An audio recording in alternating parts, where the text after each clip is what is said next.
তোমরা কেমন আছো? তোমাদের জন্য নিয়ে এসেছি আজকে আরেকটি নতুন গল্প। ছড়াতে তোমরা শোনোই রোজ রোজ, তো তোমাদের জন্য আজকে একটি গল্প এনেছি। গল্পটি তোমাদের কেমন লাগে তোমরা কমেন্ট করে আমায় জানাবে, কেমন? বুদ্ধির পরীক্ষা গল্পটির নাম। এক বুড়োর দুই ছেলে ছিল। সারা জীবন ধরে খেটে বুড়ো অনেক টাকা করে জমিয়েছিল।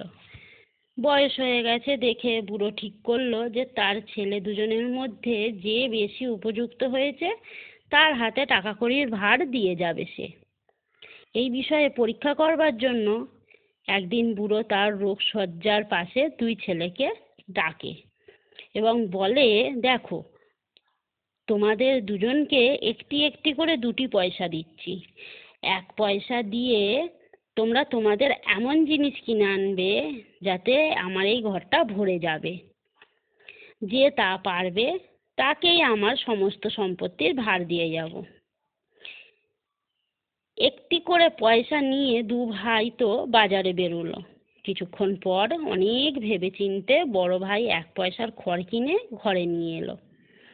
নিয়ে এসে সে ঘরে বিছোতে লাগলো, কিন্তু 1 পয়সার খড়ে সমস্ত ঘরে ভরা হলো না।